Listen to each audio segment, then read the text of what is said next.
Dice así la palabra del Señor en Zacarías capítulo 7.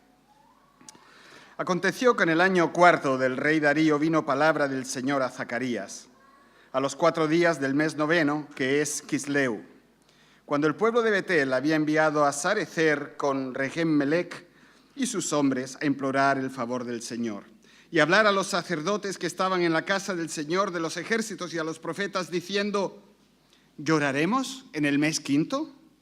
¿Haremos abstinencia como hemos hecho ya algunos años?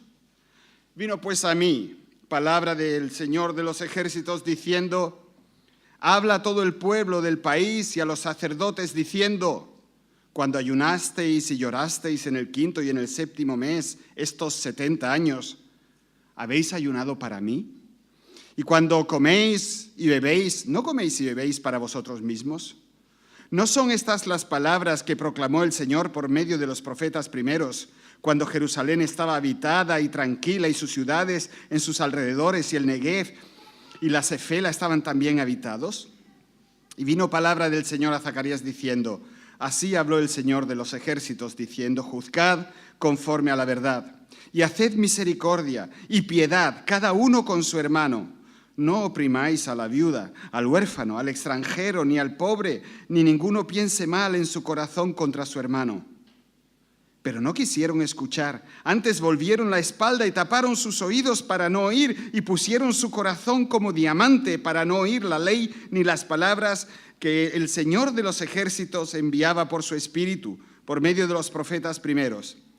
Vino, por tanto, gran enojo de parte del Señor de los ejércitos, y aconteció que así como él clamó y no escucharon, también ellos clamaron y yo no escuché, dice el Señor de los ejércitos, sino que los esparcí con torbellino por todas las naciones que ellos no conocían, y la tierra fue desolada tras ellos, sin quedar quien fuese ni viniese, pues convirtieron en desierto la tierra deseable. Yo he titulado el mensaje de esta mañana: la fe que sostiene, la fe que sostiene. El capítulo 7, por ponerlo en la historia, se encuentra a mitad del camino entre el 2.º año, fecha en la que Zacarías comenzó su ministerio, y el 6º, en el que se acabaron las obras de reedificación del templo. Y esto es significativo para nosotros. Las obras del templo se estaban acabando. Las obras del templo se estaban acabando. Y nosotros, que estamos aplicando esta reconstrucción del templo, entendiéndolo de forma espiritual, a la obra que Dios quiere hacer en nosotros, nos hallamos en una tesitura similar a la que os voy a explicar. Aquí se habla de una historia, pero aplicado espiritualmente, nosotros estamos exponiéndonos a la palabra de Dios, semana sí, semana también. Estamos buscando a Dios, queremos la santidad sin la cual nadie verá al Señor. Y eso produce que el templo de Dios, la presencia de Dios, cada vez sea más fuerte, más patente en nuestras vidas. Y esa ahora es la pregunta que estas personas tienen. Ellos habían tenido una rutina religiosa todo el tiempo y de repente está el templo construido y ellos preguntan: ¿va a seguir todo igual como hasta ahora? Cuando tengamos el templo reconstruido, ¿va a cambiar algo? Si vosotros, hermanos, estáis buscando al Señor, ¿creéis que algo va a cambiar? ¿O creéis que toda la rutina va a seguir como hasta ahora? Y estas personas habían estado inmersas en una rutina religiosa que les había durado ya 70 años, más de lo que cualquiera de los que estamos aquí tiene, más de 70 años, haciendo lo mismo. Y de repente el templo está ahí. Yo no sé cómo es tu vida de fe. Yo no sé las metas que tú tienes. Pero si tú te expones al Señor y buscas al Señor de verdad, Él está construyendo su presencia, su templo en ti. Y la pregunta es: si Dios está obrando en mí, ¿puedo yo seguir viviendo igual? ¿Puedo pensar que las cosas no van a cambiar realmente? Y esa es la pregunta que cada cristiano se debe de hacer. Cuando tú notas que estás avanzando, que la obra de Dios está creciendo en tu vida, ¿vas o puedes seguir viviendo como hasta ahora? ¿Va a ser tu práctica, va a ser tu observancia religiosa como hasta ahora? ¿Qué es lo que Dios quiere que cambie? ¿O quiere Dios que cambie algo? Como veremos, las preguntas que aquí se hacen atraviesan el centro mismo del asunto. Son preguntas que exponen las cuestiones subyacentes que tenemos cada uno de nosotros y que debemos de afrontar con valentía para que cualquier manera de vivir nuestra, lo que es nuestra fe, tenga sentido, para que lo que hacemos agrade a Dios. Vamos a ver en primer lugar las preguntas. La delegación de la que aquí se habla, que viene de Betel, tiene una serie de preguntas concernientes a los días de ayuno. Debemos de saber que la motivación para celebrarlos tenía que ver con la caída de Jerusalén y todos los eventos que estaban alrededor de ese momento tan especial de su historia. Por tanto, su ayuno tenía una característica y era que ellos se compadecían de sí mismos, de ellos mismos, de las cosas que habían tenido que pasar ellos o sus padres o sus abuelos. Ayunaban recordando sus miserias y su dolor. Por eso podemos decir que se pueden hacer en cierto momento las preguntas incorrectas. Observamos que ante el hecho de que las obras del templo están casi completas, aquella gente comienza a cuestionar su ritual regular. Yo te pregunto, si tú te has cuestionado tu vida como creyente. Tu ritual de cada semana, sí, y la próxima también. ¿Te lo has cuestionado alguna vez? Eso, queridos, no es de extrañar, es lo normal en la vida espiritual. En la medida que el templo del Señor gana más y más forma en nosotros, es decir, cuando su presencia es más evidente, cuando su guía la sentimos más, cuando su poder fluye por medio de nosotros de alguna manera, nos cuestionamos si el cómo hemos practicado el Evangelio hasta ahora puede seguir siendo así, o siquiera si a la luz de Dios nuestra vida religiosa tiene cualquier sentido.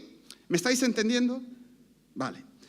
Los ayunos de los que ellos hablan no habían sido ordenados, no habían sido impuestos por Dios. Lo que eran en realidad, junto con las demás prácticas religiosas que ellos están aquí cuestionando, era de autocompasión. Servían en sus vidas como ungüento, como aceite, cuando era necesaria una cirugía radical. ¿Tú qué haces cuando se te parte un hueso? ¿Te echas aceite o pomada? No. Tú vas al médico a que te lo ensamble y si hace falta que le ponga tornillos y lo que haga falta. A veces lo que necesitamos es una cirugía radical y no aceite. Y de cara al hecho de que Dios te mira, de que Dios te conoce, de que Dios quiere usarte y darte un propósito especial, tenemos que temer el hecho de la rutina religiosa, de echar aceite y ungüento en un momento quizás de nuestra vida donde lo que Dios demanda es una cirugía radical.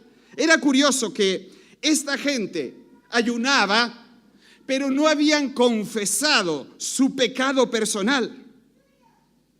Tampoco obedecían a la palabra de Dios. Tampoco llevaban a cabo actos de misericordia, pero ayunaban. Ya llevaban 70 años ayunando. Queridos, ellos, repito, lo que hacían con aquel ayuno era decir, pobres de nosotros lo que nos ha pasado.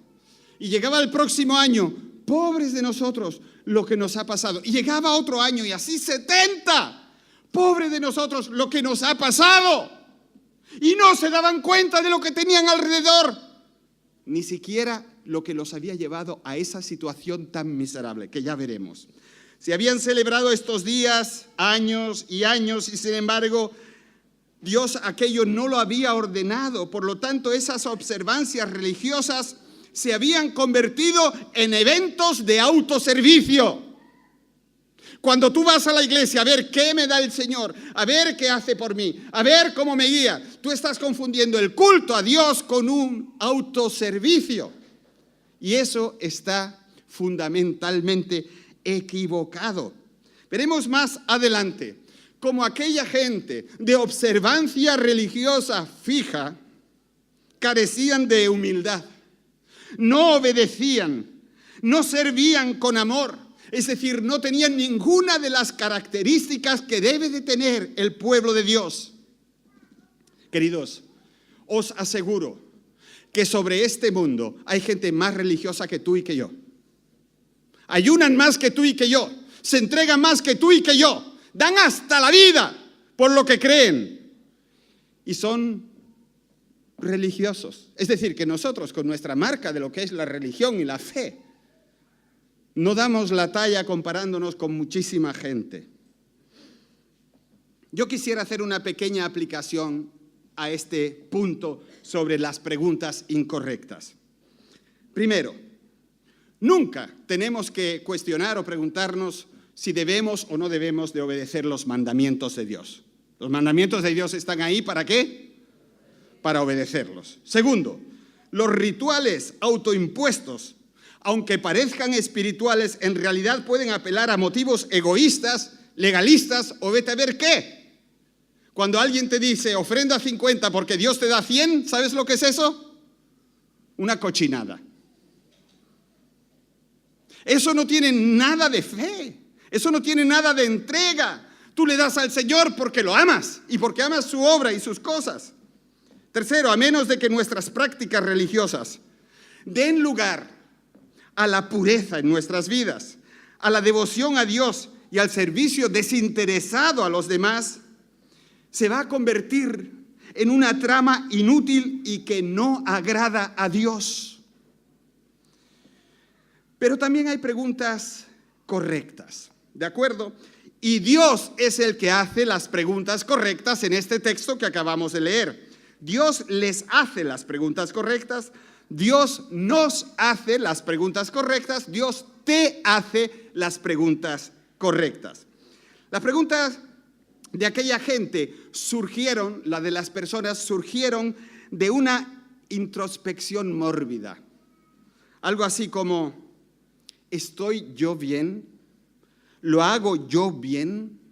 ¿Esto que hago me sirve de algo? ¿Me ayuda a crecer? ¿Me ayuda a aprender? ¿Me ayuda a ser sanado? ¿Me ayuda a saber más? Pero Dios no está interesado en eso. Por eso las preguntas que Él hace nos recuerdan las que debemos de hacernos nosotros mismos una y otra vez. Y esa clase de preguntas que Dios hace son las que realmente nos ayudan a examinarnos periódicamente, para que sepamos cuáles son nuestros verdaderos motivos, cuáles son nuestras verdaderas ambiciones. La primera pregunta que Dios les hace es muy directa. La leímos antes. ¿Habéis ayunado para mí? O como se traduce en la Nueva Versión Internacional, ¿realmente ayunaban por mí? O como lo dice la versión latinoamericana, ¿acaso fui yo el que os pedí ayunar? Podemos añadir una gran variedad de sustitutos espirituales donde leemos ayunar. Dios te podría preguntar, ¿fui yo el que te pedí obediencia en este asunto? ¿Fui yo el que quiso ser adorado de esa manera? ¿Fui yo el que demandó ser predicado así? ¿Fui yo el que inspiró esa oración que tú hiciste? ¿Esa decisión que tomaste la inspiré yo? ¿Ese servicio que tú me diste lo inspiré yo? ¿Ese sacrificio que tú estás dispuesto a dar es algo que yo te he pedido? ¿Fui yo? ¿O fueron tus deseos personales, tu religiosidad, tu carnalidad, tu egoísmo? ¿Fui yo? ¿O fueron tus preferencias? ¿Fueron tus ideas? ¿Fueron tus ilusiones? ¿O fui yo? Queridos, aquel ayuno solo enmascaraba en realidad un legalismo sutil que los satisfacía a sí mismos. Les encantaba hacer lo que ellos habían supuesto que le gustaba al Señor, en lugar de obedecer al Señor. Y esto es muy gordo, amados. Esto es religión pura y dura, que comienza a ser descubierta cuando el templo es construido y nos damos cuenta, de alguna manera, que las cosas no pueden seguir igual en nuestra vida espiritual. Ahí comienza una lucha entre aquello de más de ti en mi vida y el seguir igual. Porque mira, si tú crees que tú puedes seguir igual con tu vida espiritual, tú lo que estás diciendo es que has alcanzado la perfección. Entonces mejor que te vayas con el Señor. Imagínate eso. Y ahí está la diatriba. ¿Más de ti en mi vida? Eso significa ruptura y significa muchísimo. O simplemente seguir con la misma clase de religiosidad. Hay una salvaguarda de maravilla aquí. Hay como un cierre de seguridad que nos indica y nos hace saber y reconocer lo que es agradable a Dios. ¿Cuál es? Pues lo que se pone de manifiesto, lo que está revelado en las Escrituras. Por favor, no lo que tú sientas, no lo que te digan, no la palabra profética que es pronunciada sobre ti. Eso no vale un pepino si no está avalado por las Escrituras. Ten esto, por favor, muy en cuenta. Ahí es donde vemos si nuestras acciones en la Biblia, cualesquiera que sean, con cualquier tipo de motivación, con cualquier supuesta inspiración, son agradables a Dios o no. Es esta tremenda y directísima implicación de la pregunta expresada en el versículo 5. ¿Lo habéis hecho por mí? ¿Fui yo el que os demandó eso? Lo curioso es que ellos no eran del todo ignorantes de lo que era agradable a Dios. Ninguno de nosotros lo es, porque más de uno de nosotros ha sentido ya por parte de Dios lo que tiene que hacer y lo que tiene que dejar. El versículo 7 se expresa con claridad. Ahí dice que ellos habían oído las enseñanzas previas, antiguas de los profetas, pero ellos habían decidido hacer caso omiso o no hacerle caso cuando Dios les hablaba por medio de ellos. No habían escuchado. En consecuencia, nos dice aquí la Escritura, aquello que había sido una tierra fértil y hermosa se había convertido en un desierto. Ay, queridos, sabéis, nosotros podemos escuchar quizás palabra de Dios y por H o por B pasar olímpicamente de lo que Dios nos está diciendo. Y de hecho se hace. Hermanos y amigos, no sale gratis eso de conocer y poner en práctica o no la palabra de Dios. Los hombres que viven de acuerdo a sus propios dictados y no a los de la palabra de Dios, acaban mal, muy mal. Y eso va a suceder sean religiosos o no, porque la religión tiene algunos peligros innatos. ¿Sabéis? Algunos peligros innatos de la religión son como que la gente que no cree te ven y dice, ¿este cree en Dios? Dios mío, yo eso no lo quiero. O otro peligro de la religión, la autocomplacencia. Yo cumplo. ¿Qué dicen los estatutos de la iglesia? Yo cumplo. O la autodefinición. Hago lo que yo creo que es correcto y aquí no tiene que meterse nadie.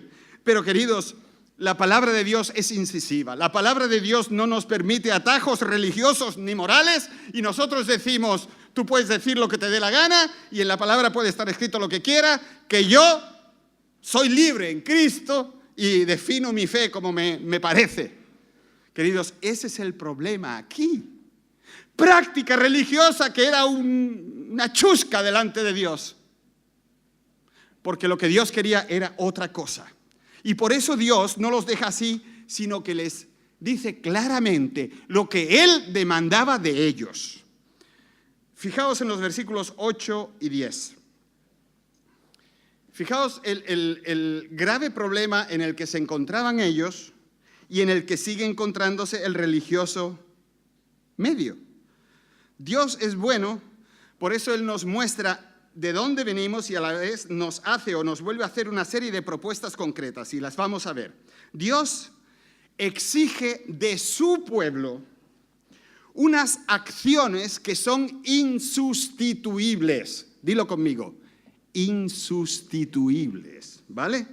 Los profetas que ellos habían escuchado antes del exilio les demandaban justicia, les demandaban integridad y que fueran misericordiosos, pero ellos habían escogido en vez de eso el ritual vacío y religioso antes de lo que Dios les proponía. Y queridos, nosotros nos tenemos que preguntar eso. Si la fe nuestra es más parecida a un ritual religioso o a aquello que Dios demanda. Contéstate tú a esa pregunta. Esta manera de actuar los había acompañado durante siglos. Y es que Dios les había ordenado cosas que exigía de ellos una acción social. Una acción social que en ninguna manera estaba pensada para sustituir al Evangelio, pero sí para complementarlo, o más bien para arrancarlo de las zarpas de la religión institucionalizada, manipuladora y muerta. La desobediencia los había dejado en el exilio, sin templo, sin esperanza, lejos de Dios. Llamados obedecer o no a lo que Dios demanda de nosotros, es el borde que separa una vida de fe llena de propósito de una vida desorientada y ajena a los propósitos de Dios. Te lo digo, escúchame por Dios, le pido al Señor que Él sea testigo de esto. Tú no puedes sustituir la vida que Dios demanda con actos de religión. Porque incluso los actos aquí pueden convertirse en algo muerto y sin sentido,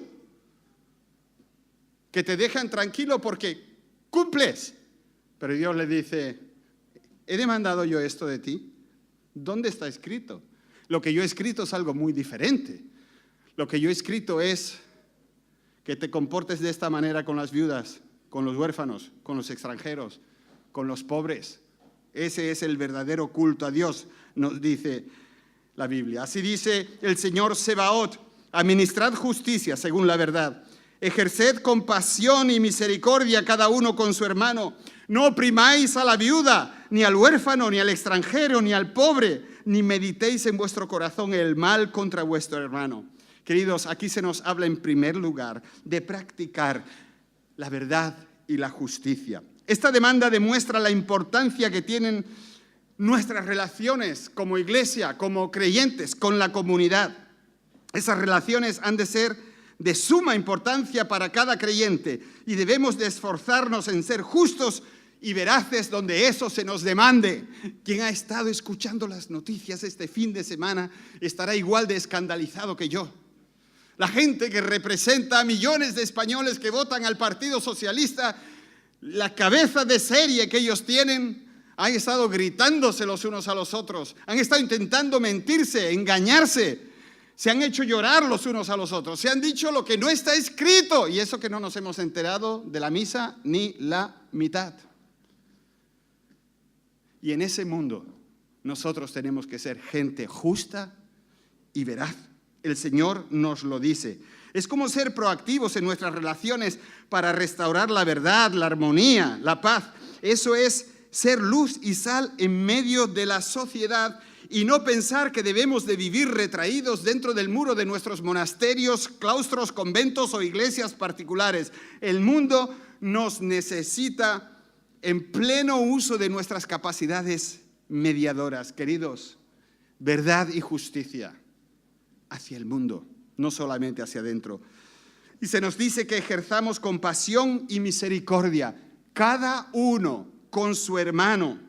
Es tremendo poner esta demanda en perspectiva con lo que mucho más adelante nos enseña el apóstol Juan, cuando dice sin cortapisas en 1 de Juan 4, 7 y 8, amados, amémonos unos a otros, porque el amor procede de Dios. Todo el que ama es nacido de Dios y conoce a Dios. El que no ama no conoció a Dios porque Dios es amor. Amar al hermano es la exigencia number one para que el mundo vea y para que tú puedas controlar si realmente estás amando a Dios o no. Si tú no amas al hermano, tú no amas a Dios, no lo amas. La verdadera amistad, el amor es generoso, es cálido, no es distante, impregna una relación. Si no amas activamente a tus hermanos, tú no conoces a Dios. Y eso es lo que se nos dice aquí, por lo que la misa o el culto de las 12, el catecismo o la enseñanza de las 8 y también los rezos o la oración quedan degradados a lo que era aquel ayuno litúrgico que no era ni carne ni pescado.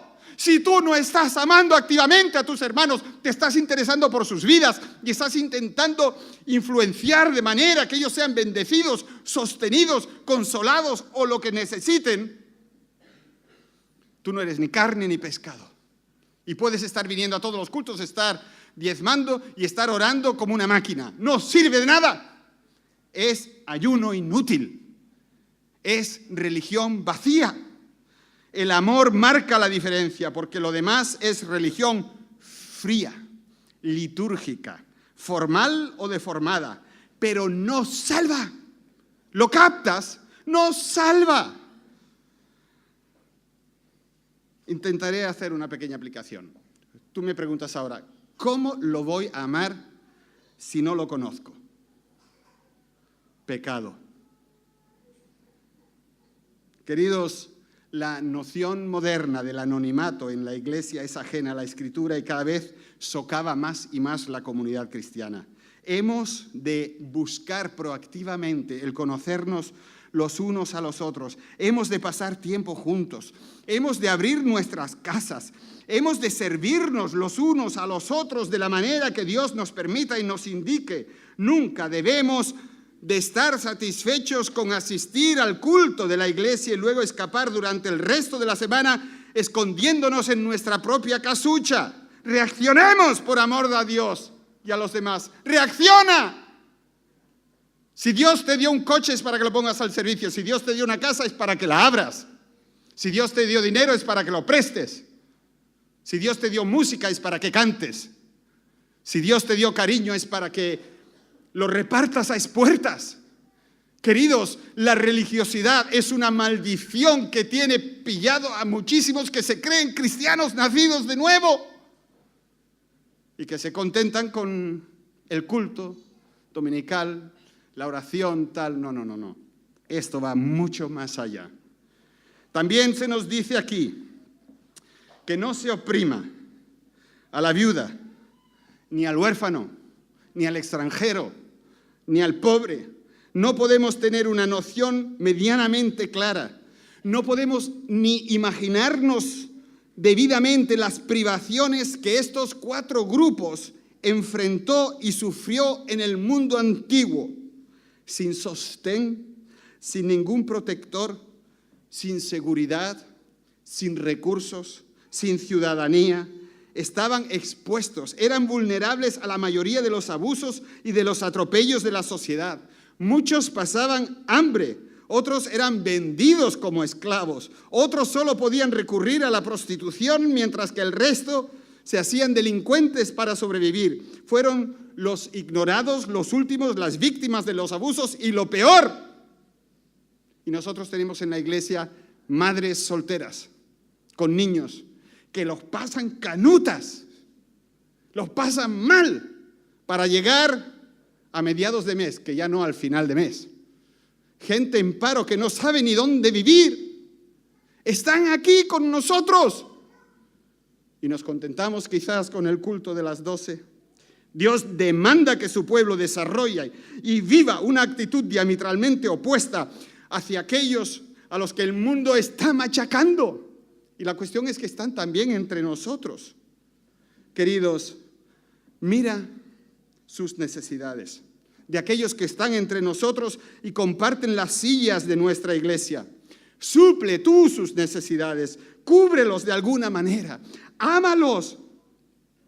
Por eso os lo hago saber, esta semana probablemente acabaremos de comprar un piso. La iglesia compra un piso por 25.700 euros para meter dentro hermanas con necesidad. Es más importante agrandar la iglesia. Porque agrandar la iglesia es ¿para qué? Para hacerle cosquillitas a los religiosos. Mejor música, mejor luz, más frío, más sitio, más parking. No. Eso es religión. Y cuidado, tenemos que hacer lo que Dios demanda.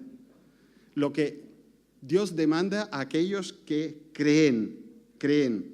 Fíjate lo que dice Amos en el capítulo 5, 21. Dice, en cuanto ¿sabes? Permíteme que lo diga. Mira, si alguien te pide ayuda, saca tus ahorros y dale la ayuda. Porque el que ama lo hace de palabra y de hecho, y los demás son borrajas sin misericordia, cristianismo de pacotilla, amor de boquilla.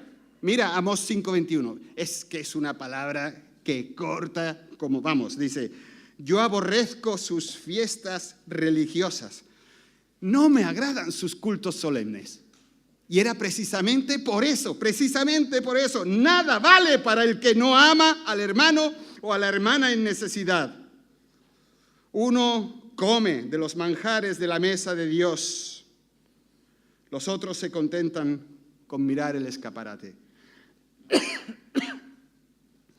Los que comen de los manjares de la mesa de Dios, que es la bendición, que es la cercanía, que es el propósito que Dios le da en tu vida, son aquellos que están viviendo para los otros. Quien vive para sí está como delante de un escaparate y dice, oh, qué maravilloso es un Dios de milagros, es un Dios de grandes cosas, es un Dios de no sé qué. Y cuando quieres meterle mano a lo que Dios tiene, ¿te das con qué? Con el cristal. No llegas. El Señor no te lo permite y te quedas fuera. El Señor aborrece las fiestas religiosas y los cultos solemnes cuando no están acompañados de ese amor, de esa entrega por los que realmente lo necesitan. Y luego dice que no pensemos mal los unos de los otros. Y ahí, queridos, no hay nada más destructivo, dañino, incontrolable que esto. ¿Cómo podemos estar tan seguros de lo que piensa alguien si ni siquiera controlamos nuestros propios pensamientos? ¿Cómo vamos a juzgar a nadie? ¿Cómo vamos a hacerlos? No pensar mal del otro es una orden divina. No podemos pensar, ni debemos de imaginar, ni buscar mala voluntad en los hechos de los demás. Y esto se parece muchísimo a Mateo 5, 21 y 22. Oísteis que fue dicho a los antiguos, no matarás. Y cualquiera que mate quedará expuesto al juicio. Pero yo os digo que cualquiera que se enfurezca contra su hermano quedará expuesto al juicio. Y cualquiera que diga a su hermano imbécil quedará expuesto ante el Sanedrín. Y cualquiera que diga maldito o lo maldiga quedará expuesto al fuego del infierno. Jolines, si esto no es fuerte, yo no sé lo que es fuerte, ¿eh? Yo no sé lo que es fuerte. La justicia, la amabilidad, la compasión, la seriedad son las características del pueblo de Dios, ya que eso es lo que caracteriza precisamente a Dios. Lo voy a repetir, la justicia, la amabilidad, la compasión, la seriedad son las características de los que aman a Dios y a la gente. Pero aquel pueblo, y no solo ellos, en lugar de poner esto en práctica, habían hecho oídos sordos. Habían rechazado deliberadamente el escuchar la palabra profética. Habían puesto su corazón duro y cortante como un diamante, a pesar de que Dios les había hablado por el Espíritu Santo. Dios les había hablado por medio de los profetas, por su palabra, por su conciencia y por Dios sabe cuántos canales. Estaba Dios ahí, mira, y ellos más duro, que diga lo que quiera, que yo hago lo que me da la gana. Eso es un corazón de diamante. La consecuencia, según se nos explica aquí, es que Dios soltó su ira, permitió desolación en sus vidas y su desafío fue que cuando ellos estaban desesperados, Dios cerró sus oídos. Dios los dispersó. Dios quitó los dones. El problema no eran los días de ayuno, sino que eran reacios y se negaban a tomar en serio las demandas de Dios. Y queridos, ¿sabéis?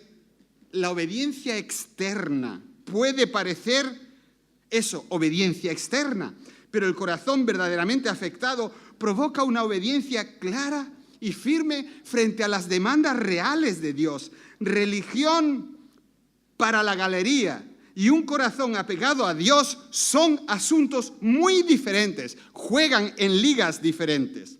Yo quiero pasar rápidamente, no voy a tomar mucho tiempo, a las reacciones. La historia del pueblo de Dios está repleta de momentos en los que ellos se apartaron de las enseñanzas de Dios.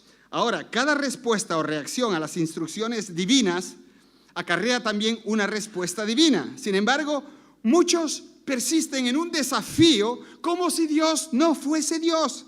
Hemos de prestar atención y eso implica escuchar con el fin de investigar la validez de las palabras que el Señor nos dice y tomar medidas.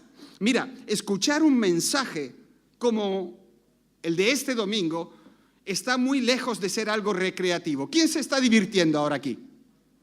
Yo, cuando veo las caras. No.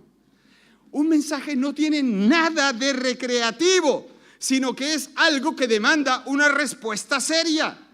Y esa frase del versículo 11 que dice que tapiaron sus oídos, significa, literalmente traducido, que ellos hicieron pesados sus oídos. Eso se hace, ¿sabes?, mediante excusas. Ay, Natanael, si tú estuvieras en mi lugar, ya tu mensaje sería diferente. O supuestas preocupaciones, es que yo realmente no puedo, ¿no? O cuando se racionaliza la verdad. El pastor lo pone a 180%, con que yo haga 100 es suficiente. O haciendo caso omiso, ¿no? Que predique lo que le dé la gana, que yo ya sé lo que hago. A mí también me guía el Espíritu de Dios. ¿Qué me va a decir a mí? Yo soy también tan cristiano como tú y Dios también me habla a mí. Toma, anda. No, hermanos, eso no es así. Eso no es así porque Dios en toda su historia coge la palabra profética y la planta en medio de su pueblo y dice, y ahora yo quiero que vosotros actuéis en consecuencia. El verdadero motivo subyacente para decir no a la palabra de Dios es el pecado personal y en concreto la insistencia arrogante de que hacer las cosas, por ejemplo, vivir como un cristiano a mi manera, es mejor o más apropiado que lo que se llama el camino de Dios. En última instancia, ese tipo de desafío genera un sinfín de problemas y es que los pecados pueden ser cubiertos de la vista de los otros, pero están ahí. Y si tú persistes en tu pecaminosidad, sea lo que sea, poco a poco te secan, te vacían, te amargan. ¿Sabes? Es como, yo me acuerdo de un ex miembro del KGB en Londres, que le hicieron llegar un veneno y no, el hombre vivía normal y poquito a poco se fue apagando, ¿sabes? Así es el pecado en nuestras vidas. Es algo que lo hacemos y no pasa nada. Pero poco a poco va ganando fuerza y nos acaba matando, queridos. El peligro de no ceder a la audición y a la palabra de exhortación de Dios es que nuestros corazones se endurecen cuando son tocados por la palabra. Nos volvemos más opacos y más apagados. Comprendemos cada vez menos, escuchamos cada vez menos. Lo que sí hacemos cada vez más es entonces perseguir nuestro propio curso de acción. Pero como dice bien la palabra, nuestro corazón, queridos, es engañoso y hay camino que al hombre, pero su fin es exacto. Aquel pueblo no estaba simplemente rechazando a los profetas. Lo que estaban rechazando era la palabra que el Espíritu de Dios quería darles. Si tú escuchas a Dios, si Dios te dice algo y te muestra algo, obedécelo. Porque si tú no lo obedeces, vas a acabar en un desierto personal, espiritual, muy chungo. Amados, nosotros no tenemos que repetir la experiencia que tuvieron ellos. Si tú escuchas a Dios, si Dios te dice una palabra a tu oído, obedécelo, obedécelo. ¿Sabes? El verdadero problema no eran los días de ayuno. Es decir, no era su práctica religiosa externa, sino que el problema anidaba en sus corazones. Y el problema era que Dios hablaba y ellos ni fu ni fa. Repítelo conmigo. Ni fu ni fa. Y esto es un peligro actual para cualquiera de nosotros. Podemos llegar a preocuparnos por el problema equivocado, hacer las preguntas equivocadas, aprender las cosas equivocadas y dejar de aplicar la verdad. Y este peligro es real, con demasiada frecuencia. La gente como vosotros tienen una agenda muy personalizada. Es decir, tú tienes tu estilo de vida, tu idea, tu experiencia, esa es tu agenda. Y si tu agenda no te deja servir, si tú te das cuenta de que Dios está demandando algo porque su templo está siendo construido en ti, tú dices, como yo he hecho hasta ahora no es suficiente. Oye, pues cambia tu estilo, cambia tu agenda, mándala a freír espárragos, porque te está evitando, te está estorbando. Quizás tengas que cambiar de trabajo, quizás tengas que ganar la mitad de lo que ganas. Quizás tengas que hacer otra cosa más radical o menos radical. Pero escucha a Dios, por favor, porque Dios está hablando. Dios está hablando. Yo he presentado a algunos niños, un montón de ellos ya. Y hoy vamos a presentar también a una niña. Y yo me acuerdo, queridos, de haber presentado a niños que luego casé. ¿Os podéis imaginar eso? Estar predicando durante todo ese tiempo y notar que algunos están atrapados en una religiosidad a ultranza y no cambian y no crecen. Y puedes gritar, puedes saltar o puedes hacerlo como quieras y el corazón permanece sin ser tocado. En ese peligro estás tú.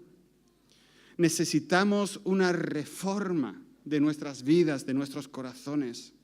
Algo que nos rete de una forma brutal y que nos cambie, que seque la religiosidad en nosotros y nos permita vivir al día con el Señor. Pregúntate si tú estás siendo consumido por las cosas de forma que has dejado de lado tus pensamientos acerca de Cristo y la pureza, el poder y la alegría del Evangelio. Puede ser que tu vida te tenga tan pillado que no tengas tiempo ya ni para orar, ni para dedicarlo al Señor. Pregúntate si te has convertido en alguien tan terco y argumentativo que seas muy rápido para hablar y muy tardo para oír. Eso puede suceder. Pregúntate si te guían en la vida tus preocupaciones o el ser humilde ante Dios. Pregúntate si te preocupa tu santidad. Pregúntate si te preocupan los demás para poder amarlos y servirlos de alguna manera. Escucha a Dios. Y cuando tú empieces a obedecer, todo cambiará. Todo cambiará. Y tu vida va a discurrir de una forma diferente. Queridos, no necesitamos ricos y potentados en la iglesia. Para el carro, déjalo estar. Gana la mitad. No te compres un piso que te tenga pagando 30 años de tu vida. Eso es un desastre. La Biblia nos dice que no le debamos nada a nadie. Dedica tu tiempo al Señor. Ven el martes aquí, ven a orar a las 6 de la mañana, porque es más importante encontrarse con el Señor que dormir un par de horas más ahí en las sábanas enrollado pasando calor. Ven a orar. Ven los viernes a escuchar de la palabra de Dios, del Apocalipsis, de lo que se está acercando. Y ora, intercede por tus hermanos, por tus hermanas. Es tan importante. Cambia tu agenda. Que tu agenda apunte al Señor, a su gloria, a su honra. Que tu agenda apunte al hermano, a su necesidad, a lo que él necesita. Que tu agenda apunte al Señor y tu vida cambie. Yo te invito a ello, y si hay alguien entre nosotros que aún no ha recibido a este Dios vivo en su corazón, yo le digo que después del culto venga a hablar conmigo. Por favor, ven a hablar conmigo y ponte a bien delante de Dios. Yo oraré contigo, o mi mujer, si eres una mujer, orará contigo y te enseñaremos el camino para llegar al Señor. Y vosotros, hermanos, por favor, nada de diamantes en el corazón. Dejadlo que sea de carne, que sea sensible, que duela. Haceos preguntas incómodas y el Señor hará su obra en vosotros y por medio de vosotros. No os convirtáis en calientaasientos, por favor. Es una pena, es una lástima cuando nuestro cristianismo llega ahí y se para, pero es un peligro tan grande. Conformidad con una religión hueca y vacía, pensar que estamos cumpliendo y realmente estamos lejos de todo. Señor, te necesitamos. Señor, te pido que tu Espíritu Santo vibre en el corazón de mis hermanos, rompa cualquier capa de dureza que se haya acumulado, Señor, y haz que tu palabra duela, que tu palabra suene, que tu palabra se enganche ahí como un arpón, como un anzuelo, y que cuando se la quieran quitar eso desgarre todo, Señor, para que se manifieste realmente lo que tú quieres de nosotros y en nosotros, y las grandes cosas que tú puedes hacer por medio de la vida de cada uno de los que estamos aquí. Glorifícate, Señor. En el nombre de Jesús lo pedimos. Amén.